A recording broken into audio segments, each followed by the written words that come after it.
আরম্ভ করছি। কীর্তনে প্রথমেই বলে রাখি, আজকে আর্থিক কায়িক মানসিক পরিশ্রম করে কমিটির কর্মকর্তারা, বাবারা, দাদারা এবং ভক্তিমতী মায়েরা যারা এত বড় অনুষ্ঠানটিকে সাফল্যমণ্ডিত করে তুলছেন, হরিনাম সংকীর্তনের মহামহা আয়োজন, তাদের প্রত্যেকের চরণে জানাই আমার শ্রদ্ধাযুক্ত নমস্কার, প্রণাম। আজকে এই কোটশিলার শ্যামপুরে আপনারা সকলে সমবেত হয়েছেন। আজকে তৃতীয় দিবস হরিনাম সংকীর্তনে।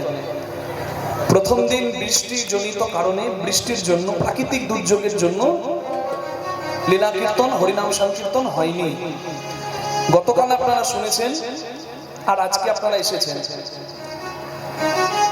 আজকে আমরাও এসে পৌঁছেছি আপনাদের সকলের কাছে একটু হরিনাম সংকীর্তন লীলা পরিবেশন করবার জন্য।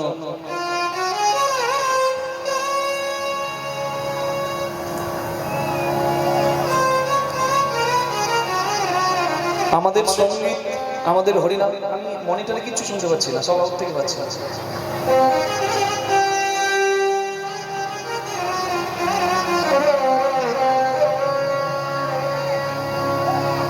জনিতাই, রাধে, হরে কৃষ্ণ।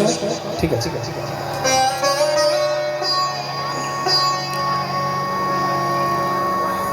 আজকে একক আমাদেরই কীর্তন পরিবেশন করার কথা ছিল এবং কীর্তনের সময়সীমা আমাকে যেটি বলা হয়েছিল এবং যে সময়সীমা আমার কথাবার্তা হয় সেটি হচ্ছে সন্ধ্যে 7:30 থেকে,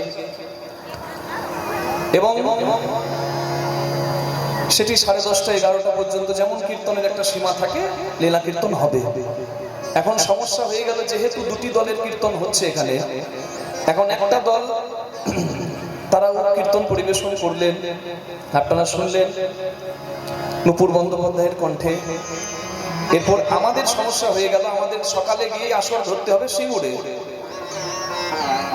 অষ্টকালীন আসর, রসদগার কীর্তন, এবং আবার বিকেলে, সেই দিনই কালকে বিকেলে আবার উত্তর গোষ্ঠ পরিবেশন করতে হবে।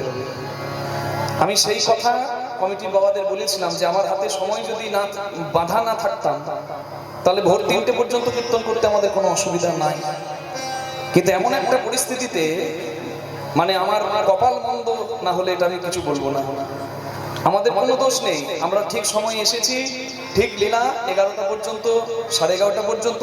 পরবর্তীকালে কথা হলো যে না, 8:30 থেকে আমাদের কীর্তন শুরু হবে এবং 8:30টার সময় গাড়ি পাঠিয়ে দেবে, 8:30, 9টার মধ্যে শুরু হয়ে যাবে, 11টা পর্যন্ত, 11:30 পর্যন্ত আমরা কীর্তন পরিবেশন করব।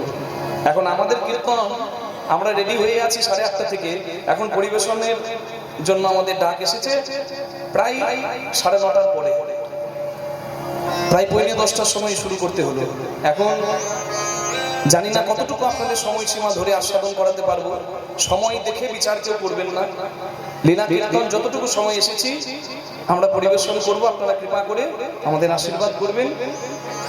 যেটুকু সময় আমাদের সম্ভব হবে সেটুকু সময়সীমা ধরে আমরা করব, বাকি গোবিন্দের ইচ্ছা। জয় নিতাই গৌর প্রেমানন্দে।